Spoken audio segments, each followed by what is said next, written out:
Today, I think we are going to experiment a bit on our hypothetical section. I Yeah. think thinking about great Western movies and the good, the bad, the ugly comes to mind. So we are going to talk about the good, the bad, the ugly of this mini dynasty that South African cricket had. What was the bad thing that it couldn't become like a full-fledged dynasty, and the ugly thing that it will not be probably replicated. So I think we'll go good by good, and I think I will pass it to you to just tell the first good part of this mini dynasty of South Africa. Yeah, so one of the stories that you spoke of as Graham Smith batting with that broken hand, I think that symbolizes everything good about that South African team. An extremely strong leadership, that grit, resilience, and leading by example. Image of Graham Smith batting with that broken hand is so symbolic of what that South African team brought to every single test match or every single match for that matter across formats across the globe that they competed in, and that for me was the good of that South African team. What about you, SS? For me, since you already touched upon the leadership, I will touch upon the other aspects of that team and the great all-round and capabilities that team had, and starts from their very strong school cricket system in South Africa. I think there is one particular school from which Kalis, ABD, and Faf have all come out. They used to play multi-sports. I mean, ABD is champion in all sports during his school groupings. They made athletes. Like India made cricketers, they made athletes, and they were so multifaceted. They have always been the benchmark of fitness and fielding excellence for good over 25 years. I mean, who can forget Jonty Rhodes as a testament of it? And I think that led them to be having an edge, which was unbeatable for a lot of teams, especially the Asian teams, I would feel. So much goodness when it came to capabilities, which allowed them to be fitter for a longer period of time, bowl with aggression, excellent in the field, and that amount of run saving that they would do would put pressure on a lot of opposition, not even in limited overs match, but also in test cricket. So I think this athletic capability, which allowed them to create really good cricketers and this golden generation, I think this stands out for me, which not a lot of teams would have, especially Asian teams. Yeah, when you talk about fielding capabilities, the run out in the 92 World Cup that Jonty Rhodes impacted of Inzamam Mulak, I felt that single run out changed how people across the world saw fielding And so as many a skill set all-rounders in as cricket. well. I mean, you had Lance Lusner, Brian McMillan, Hansi Cronje, Jack Callis, Sean Pollock. They always have good all-rounders. Even the bowlers will always smack some runs for you. So they always are able to find that 12th player composition. I mean, of course, Callis is the biggest example of it, but they would. I mean, even the lesser ones, Justin Kemp and all these guys, I mean, they always have it in them, which is like a big, I think, big plus to their team composition. Yeah. Now let's move on to the bad SS. We discussed the good. Now moving on to the bad, what do you think was bad about this micro dynasty, and why we are talking about it as a micro dynasty and not as a full-fledged dynasty? I mean, for me, it's a lack of a quality spinner. I mean, they've had decent spinners in the past, Pat Simcox, I remember Nicky Boye, Robin Peterson, but none of them will have the stats and none of them have the fear. Even when they were coming to India, okay, Paul Adams had some success in India, but even in this generation, you had some spinners like Paul Harris and all. These are spinners that can block runs from one side and let Steyn, Mokel, Philander, and Pandel attack. But again, that's not sustainable for continued success anywhere actually, especially in Asia, especially against India. And I think this is the biggest factor. So, as on this podcast, we always like to reimagine cricket history. Now, my question to you is: what if South Africa had a world-class spinner? By world-class, I don't even mean Shane Warne or Muralidharan or Lion Ashwin level. I mean someone who is just effective. Say, for example, take Graham Swan or Monty Panesar. They played so much in the subcontinental conditions and they were fairly effective. So my question to you, SS, is what if the South African team had a spinner like Monty Panesar in their squad? How would things have been different for them? It's a nice question. And Monty Panesar and Graham Smith in tandem did win a series in India before the New Zealand one. I mean, in those days, there were much more flatter wickets being made, not like the WTC wickets that made by India, which are lottery wickets, which Ajaz Patel could turn up and take wickets. So I don't think a super ordinary spinner will help South Africa. But if you get a Monty Panesar, a Graham Swan, even a Daniel Vittori for that matter, I think South Africa will win few more test matches. I think they would be much more consistent in Asia. And even in Sena conditions on day 4, day 5, you need that respite for a spinner to come in and do give some kind of variety. I think they would have won a series in India. And if they would have won that, that means they would have won series in England, and Australia away, and India away. That's, as we talked about in the previous episodes, that's tending towards a dynasty. So I think that would have Plus, made a big impact. Plus, maybe it might have also reduced the workload of their pacers, Monty Morkel, Dale Steyn. We know about their injury concerns. Probably it would have helped there. Yeah, absolutely. But I think we all agree to the fact that a quality spinner was a big, big miss for South Africa.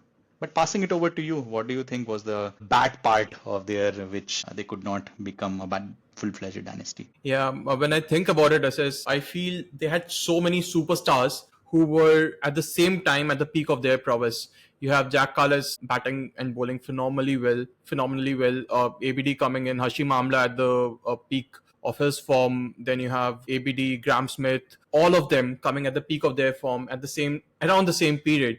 You also have Dale Steyn, Monty Morkel. So they were a team, I believe, who were built around these galactic superstars, very, very good cricketers who somehow came around the same period of time. So it was more around that, the stars aligned for them and they had a golden generation of players. They used that, they dominated world cricket. But the other factor which also helped them was that world cricket in general was in a flux. So you had Australian legends retiring, Glenn McGrath, Shane Warne, Ricky Ponting towards the fag end of his career. A lot of transition happening in the Australian team. In Indian team going through a lot of transitions, still finding their feet in world test cricket when it comes to at least the conversations around domination. England having their spike and then coming down after internal strifes. We know what happened with Kevin Peterson, Andy Flower there. So we know a lot of issues internally that England was having, and because of which they weren't able to dominate for a very long period of time either. And there comes the South African team backed by their golden generation, who then started dominating world cricket. They rose to the number one test rankings around 2012, if I'm not wrong, after defeating England in England. I think that was the match where Hashim Amla also scored a triple century. And then they were able to dominate the test cricket scene for a couple of years or so until 2014. And then, like Coach Shastri era was still a few years away. New Zealand was also going through a flux before they were stabilized under Kane Williamson later on. So a lot of flux going around the world cricket, stars aligning for the South African team, galactic superstars at the peak of their prowess around the same time. And that is what helped them take benefit of this. When I compare that to some of the other dynasties that we have spoken of, West Indies dynasty, that was a very conscious decision that, we want to dominate with pace. We want to strike fear in the minds of opposition. Similarly, Australian team was built around very strong leadership under Steve Waugh, and they had a certain brand of cricket that they wanted to play. They wanted to dominate not just on the field but also psychologically with all the sledging that went around. And I feel those were the kind of things which helped them sustain their dynasty status for a much longer period of time compared to this South African team. And that for me is the bad thing, that they weren't able to continue it because they were actually a golden generation for South Africa. And I think also with West Indies and Australia, we talked about the replacements that were coming into the system were also like absolutely ready for Test cricket, and that helped them as well. I mean, West Indies, you had the fast bowlers coming through, so you have the brand of play decided by the top-down approach, and it has succeeded. But then you have the replacements coming to the system who can fit in very well and continue that success. Which, because of that golden generation thing, the replacements could not take up that, especially with the injuries that were coming to Steyn and Morkel. But because you mentioned about England, and England had that small, let's call it a micro dynasty when they won in India and Australia. If the fiasco around Peterson, Strauss, and Andy Flower hadn't happened, do you think that if England could have maintained their team and their team management, could they have posed a bigger threat, and how would South Africa would have coped with that? I think that English side was pretty formidable in their own right. Alistair Cook, Andrew Strauss, we had Jimmy Anderson, Stuart Broad, Kevin Peterson, Ian Bell, so many really good players over there. And I feel if they didn't have the issues that they had, because they had just won a series in India, they had won a series down under in Australia, they would have been a really strong force in World Test cricket at that point of time. And probably today we would not have been talking about South African micro dynasty, we would have been talking about the English micro dynasty today. So very interesting to think about what could have been. And I do feel it would have been, it would not have been a South African dominance phase. It would have been more of a shared phase between England and South Africa at that point of time. Or probably knowing the inconsistencies that South Africa has been depicting throughout the years, it might actually have been an England dominated phase. Now with that, SS, I'm passing it back to you for the third part, which is what was the ugly part of the South African micro dynasty. Yeah, Maybe for this, I pick up macro case. I mean, South Africa is a developing economy just like India, but unfortunately in cricket, India is very developed, but South Africa is not. They don't have the finances and everything. Strong domestic system, just similar to Australia, 6 teams, and you get the best players only playing for your nation, and that culminated into this golden generation that we talked about. But then you have something in parallel going around since the turn of the millennium, which was the coal pack system. Essentially, as a country, as a non-EU country, if you have a trade deal with the UK, your citizens could be treated as equivalent to EU citizens and can move to that country. And that's what happened. I mean, you had one shot players who were at the fag end of their careers taking up the coal pack deal, which was lucrative to play in the county, which is great for them because they've already served their part for South African cricket. But then you had really good players coming through South Africa's system who were not getting chances because of whether the quota rules or whether the big competition in South African cricket itself to get into the national team. They would take the offer of the call pack deal and go to represent county and just turn down South African cricket. You lost a lot of cricketers like that. I mean, the biggest example, probably Neil Wagner went to New Zealand because he did not find opportunity. He took the non-call pack route.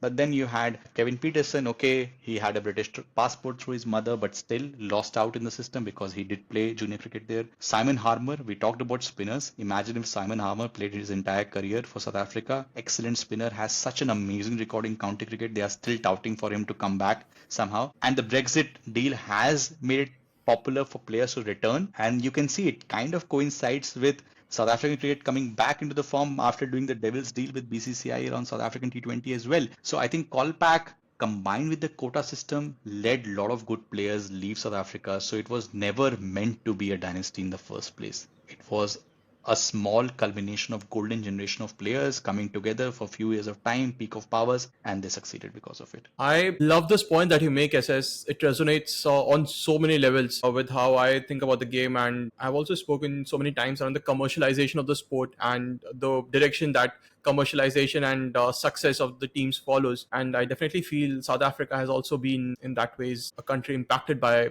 the commercialization part of it. Definitely the economy not doing well, Kolpak Yeah. impacting them. But my question again on the what if terms is what if Brexit say happened 10 years back? We got to talk about these things. Or the trade deal that was never in place, because if even if Brexit happened or not happened, if the trade deal between South Africa and UK wasn't there, then none of this call back system would have existed. But either the trade deal or the Brexit, if happened earlier, I mean, you wouldn't have this dynasty because I think some of the players would have left. I mean, you saw example of Kyle Abbott. He was the best performing ODI fast bowler before the 2015 World Cup.